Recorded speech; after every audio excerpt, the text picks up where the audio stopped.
Düşünərdən mənim kədərim çox böyük, tükənib taqətim, mənə ağır yük. Düşünərdən mənim yağışın səsində, bir ölən sevgim qalan bir səsində. Qayıt ömrüm günüm, niyə getdin ki sən? Düşünərdən məni, düşünərdən. Bir ömür həsrətə dözə bilmərəm mən. Düşünərdən məni, düşünərdən. Qayıt ömrüm günüm, niyə getdin ki sən? Düşünərdən məni, düşünərdən.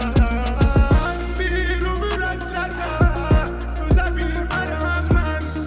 Düşünərdən məni, düşünərdən.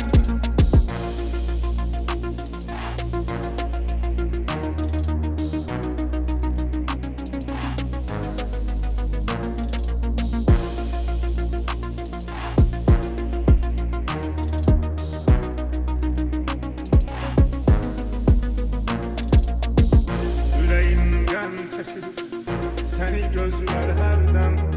Sən olmasan gülüm, bitən deyil bu qəm. Səhərim qaranlıq, gecəm ondan ağır, elə bir səma